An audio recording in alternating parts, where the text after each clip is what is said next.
आज Islamabad high court में मैंने दरख्वास्त दायर की थी, रिट पिटीशन।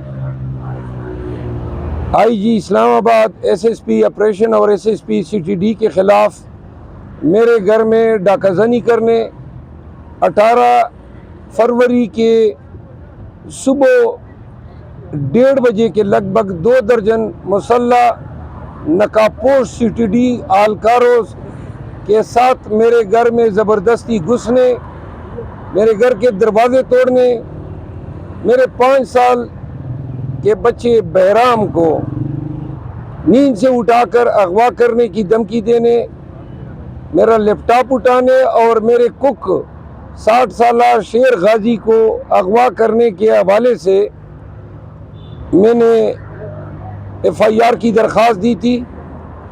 पुलिस ने अपने अफसरान के ख़िलाफ़ पर्चा दर्ज नहीं किया, जिस पर मैं हाई कोर्ट आया। आज हाई कोर्ट ने वीडियो भी मुलाहिज़ा की उस वारदात की। जो जराइम आईजी इस्लामाबाद ने किए हैं उनकी सज़ा उम्र कैद बनती है। पाकिस्तान के शहरियों और बिलखसूस इस्लामाबाद के फेड जैसे पोस्ट सेक्टर में मैं खुद सुप्रीम कोर्ट का वकील हूँ, मुंतखब मैंने हूँ, लेकिन जिस दहशतगर्दाना तरीके से पुलिस ने इर्तिकाब जुर्म किया है, इस पे अदालत ने भी अफसोस का इज़हार किया और हुक्म सादिर किया कि अगर मेरा कुक आज वापस नहीं आता है तो फिर पुलिस के आला हुकाम SSP CTD, SSP ऑपरेशन अदालत में खुद पेश होंगे और साथ ही पर्चा न दर्ज करने पर SHO मारगला को कल 10 बजे अदालत में तलब किया है।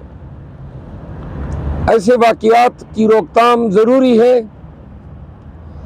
इस्लामाबाद की पुलिस जराइम पेशा बन चुकी है और वर्दी में मलबूस होकर डाकाज़नी की कई वारदातें ये पहले भी कर चुके हैं, यही IG कर चुका है। और इनकी जुर्रत अब इतनी हुई कि मेरे घर में घुस के उन्होंने लैपटॉप भी चोरी किया। मैं कल पहली दफ़ा घर गया तो पता चला मेरी कैसी गड़ी भी उड़ाई है, परफ्यूम भी उड़ाए हैं, ये साथ उठा के ले गए हैं। तो आज से ये कार्रवाई कल पे चली गई है। IG साहब, जो आप कर रहे हैं ये जराइम है। आपके मातात SSP ऑपरेशन और SSP CTD को भुगतना होगा। दूसरा, मैं ये वाज़गाफ़ अल्फाज में ऐलान करता हूँ कि अगर मेरी ज़ात को कुछ हुआ या मैं इस्लामाबाद से अगवा हुआ तो इसकी जिम्मेदारी IG इस्लामाबाद पर होगी, क्योंकि ये वाज़े तौर पर ये अटेम्प्ट कर चुका है।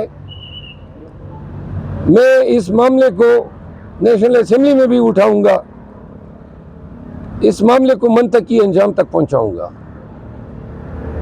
दूसरा, आज शहरियार अफरीदी और शानदाना गुलजार के केसेस में तवीनी अदालत की कार्रवाई है। इंशाल्लाह इन केसेस की पैरवी के लिए भी मैं अदालत की मुआवनत करूंगा, क्योंकि वो केसेस मैंने दायर किए थे। राना आमिर शहजाद साहब PTI के 141 NA से कैंडिडेट थे साहिवाल से। 14,000 की ज़्यादा वोटों से वो जीते हैं। वही फार्म 47 में जेलसाजी करके इनको हराने की कोशिश की गई है। आज मुकदमा हमारा फिक्स है। हम तवक्को रखते हैं कि इनके केस में भी इंसाफ होगा। परवेज़ साहब, बताइएगा कि रात को दुआ खैर होगी है PDM की, PDM 2 की, तो कैसे समझते हैं कि ये मुल्क कैसे चलाएंगे PDM 2 आपके फार्मूले के मुताबिक? जिस तरह इन्होंने पहले चलाया 16 महीने और जो अभी तक चला रहे हैं उनके गमाश्ते केयर टेकर बन के, तो लिहाजा अगर जो नज़र आ रहा है सारी जल्दसाजी नताइज में इन चोरों को लाने के लिए की गई है, और अगर ये हुकूमत चला सकते हैं या इनमें अहलियत है तो 6 महीनों में वाज़ेह हो जाएगा। लेकिन इनको इक़्तिदार देने से कबल पाकिस्तानियों को इंतहाई खौफनाक महंगाई से हमकनार भी किया जाएगा। 28 या 30 तारीख तक महंगाई जो है वो पूरी कौम को गिरफ्त में लेने जा रही है। आप क्या समझते हैं के बाद कल पार्लियामेंट गए आपका, क्योंकि पहली बार पार्लियामेंट का सफर है, इस हवाले से क्या कहें? मैं नेशनल असेंबली गया हूँ तो मैंने पता किया कि वो काम कौन है, तो पता चला कि जो सेक्रेटरी है नेशनल असेंबली का, उसको 11वीं दफ़ा जो है एक्सटेंशन दे के सेक्रेटरी की सीट पे बिठाया गया है। जो दूसरा सेक्रेटरी है जो एडमिनिस्ट्रेशन का है, उसको 7वीं दफ़ा एक्सटेंशन दी जा रही है। तो मैंने कहा ये तो हमें जिधर ऐवान में लोगों ने भेजा है वहाँ पर पहले से ही स्पीकर नेशनल असेंबली जो हैं उनके बारे में इल्म हुआ कि उन्होंने इंतहाई नाजायज़ भर्तियाँ की हैं कौमी असम्बली में। तो लिहाजा सबसे पहले एहतसाब तो ये नेशनल असेंबली के सेक्रेटरी एडमन और ये जो इन्होंने नाजायज़ भर्तियाँ की हैं, मैं ऐवान पे सबसे पहले एहतसाब इनका करूँगा और इनके हवाले से बासपुरस करूँगा कि ये पाकिस्तान में टैलेंट का कहत हो गया, अफसरान की कहत हो गई कि ये 11वां दफ़ा किसी आदमी को आप सेक्रेटरी के लिए एक्सटेंशन दे रहे हैं और करोड़ों रुपए तनख्वाहों की मद में ले जा चुका है। गवर्नमेंट ऑफ पाकिस्तान की डिक्लेयर्ड पॉलिसी है कि सिर्फ इंतहाई कंपेलिंग यानी मजबूरी की हालत में आप किसी शख्स को एक दफ़ा कॉन्ट्रैक्ट पे एम्प्लॉय कर सकते हैं। री एक्सटेंशन पे कतगन है। इल्म नहीं हो रहा है कि ये 11वीं दफ़ा इस सेक्रेटरी को किस तरह दिया गया। इसी तरह सेक्रेटरी एडमन जो कोई डीएमजी अफसर है वो हजरत बैठे हुए हैं, तो लिहाजा सबसे पहले इनकाउंटर जो हुआ वो भी ऐसे लोगों से हुआ जो कानून साजी कर रहे हैं, खुद कानून के मनाफी ये अपने मनासिब पे बैठे हुए हैं। सर, रात शहबाज शरीफ ने कहा है कि अगर आज़ाद उम्मीदवार हुकूमत बनाते हैं, उनके नंबर पूरे हैं, तो हम उनको ऐवान में वेलकम भी करेंगे और मुबारकबाद भी देंगे और हमें खुशी होगी। हमारे नंबर तो पूरे हैं, बस ये जो इन्होंने फॉर्म 47 में जेलसाजी करके हमारे नंबर छीने हैं, ये हमें वापस कर दें। अगर थोड़ी सी शर्म हया है इस शहबाज शरीफ की आंखों में और रत्ती बर ज़मीर है, तो इसको शर्म आनी चाहिए एक ऐसे नशिस्त पे बैठने से जो इसका हक ही नहीं बनता है।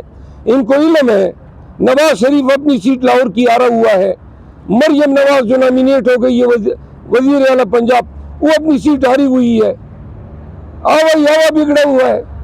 80 नेशनल असेंबली की सीटें इन्होंने चोरी की है और वो भी पहले फॉर्म 45 पुराने ज़माने में या आज इस इलेक्शन से कबल फॉर्म 45 जो था वो टेम्पर हुआ करता था। अब इस दफ़ा ये क्यों नहीं हुआ? नंबर 1, नवाज शरीफ को ये बताना था कि अवाम ने आपकी ये हैसियत कर दी है, और दूसरा अगर पोलिंग स्टेशनों पे ये ड्रामा होता तो मुल्क भर में लॉ एंड ऑर्डर के मसले होते। तो प्लान बी के तहत इन्होंने फॉर्म 47 जो है उसको टेम्पर कर दिया। मनोज साहब, क्या पीटीआई सरप्राइज दे सकती है वज़ीर-ए-आज़म की जब वोटिंग होगी? उमर अयूब साहब बन जाएंगे वज़ीर-ए-आज़म? मेरे इत्तलात के मुताबिक 21 लगभग हल्के कौमी असम्बली के वो इलेक्शन कमीशन और हाई कोर्ट से स्टे हो चुके हैं। अगर 50 के लगभग हल्के स्टे हो जाते हैं तो ये हुकूमत किस तरह बनाएंगे? इस तरह सूबाई असम्बली की उनकी सीटें स्टे होंगी तो रिजर्व उनकी कहाँ से आएंगी? लिहाजा उनका हुकूमत बनाने का जो हदफ है वो पूरा नहीं हो रहा है। मरवत साहब, बताइएगा कि IMF की तीसरी किस्त आ रही है, लेकिन तीसरी किस्त में उन्होंने शर्त रखी थी कि फ्री एंड फेयर इलेक्शन होंगे तो हम तीसरी किस्त देंगे। तो अब वो तीसरी किस्त दे देगी? किस तरह की इंटरनेशनल रिपोर्ट्स पाकिस्तान का जो इलेक्शन होगा उसके ऊपर आप सपोर्ट करेंगे? हमने पहले IMF के साथ डील को सपोर्ट किया था, कतई नहीं करेंगे ताकि ये पैसे इन चोरों को मिले और ये जनाब फिर जो है बाहर भेजें। IMF की डील में free and fair transparent election शर्त थी और इलेक्शन का इन्होंने ये हाल कर दिया है। तो लिहाजा पाकिस्तान तहरीक इंसाफ पहले हमने कोऑपरेट किया था, इंशाल्लाह कोर कमेटी इस पे डिस्कस करेगी, खान साहब से हम इस पे बात करेंगे और एक क्लियर कट मौकफ के साथ आएंगे। अगर आप नहीं करेंगे तो खुदा ना खास्ता कि पाकिस्तान डिफॉल्ट करेगा तो नजरें तो या जो डायरेक्शन आएगी तो वो पीटीआई की तरफ आएगी।